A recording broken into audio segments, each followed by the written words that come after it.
ఏపీలో జనరల్ ఎలక్షన్స్కు 7 అభ్యర్థుల జాబితా రెడీ చేస్తోంది వైసీపీ.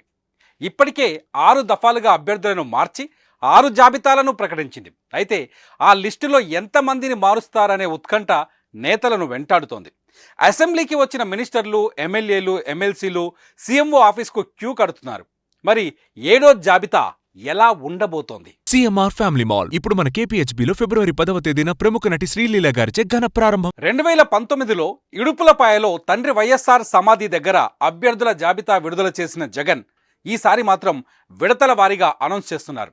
నిరుడు 151 స్థానాల్లో విజయంతో పవర్లోకి వచ్చిన వైసీపీ ఈసారి 175కు 175 సీట్లు గెలుస్తామంటూ జగన్ నినదిస్తున్నారు. ఈ క్రమంలో రాష్ట్ర వ్యాప్తంగా అభ్యర్థుల ఎంపికలో ఆచితూచి వ్యవహరిస్తున్నారు. కొందరికి టికెట్లు ఇవ్వడం లేదని ఖరాఖండిగా చెప్పేస్తే మరికొందరికి నియోజకవర్గాలు మార్చేస్తున్నారు. ఇప్పటికీ ప్రకటించిన 6 జాబితాల్లో 70 మంది ఎమ్మెల్యేలు, 18 పార్లమెంట్ స్థానాలకు వైసీపీ అధిష్టానం ఇన్ఛార్జీలను నియమించింది.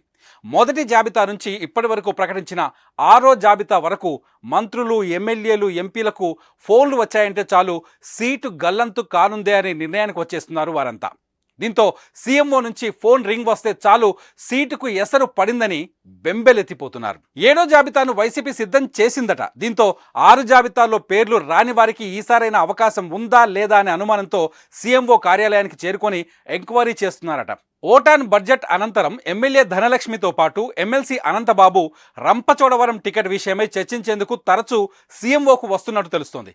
అనంతరం ఎమ్మెల్యే అనంత వెంకట్రామిరెడ్డి, బొబ్బిలి ఎమ్మెల్యే సంబంగి వెంకట చిన్న అప్పలనాయుడు, ఎమ్మెల్సీలు తోట త్రిమూర్తులు, ఇసాక్, నంద్యాల ఎమ్మెల్యే శిల్పా రవిచంద్ర కిషోర్ రెడ్డి, పుట్టపర్తి ఎమ్మెల్యే దుద్దుగుంట శ్రీధర్ రెడ్డి, మంత్రులు కొట్టు సత్యనారాయణ, వేణుగోపాల కృష్ణలు సీఎంఓ కార్యాలయానికి వచ్చారు.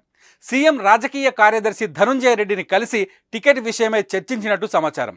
పార్టీ ద్వితీయ శ్రేణి నాయకులతో మంత్రులు, ఎమ్మెల్యేలు, ఎమ్మెల్సీలు మంతనాలు చేస్తున్నారంటూ పుకార్లు వెల్లువెత్తుతున్నాయి. చూద్దాం త్వరలో విడుదలయ్యే 7వ జాబితాలో ఎవరికి చోటు ఉంటుందో, ఎవరి సీటుకు ఎసరు పెడతారో.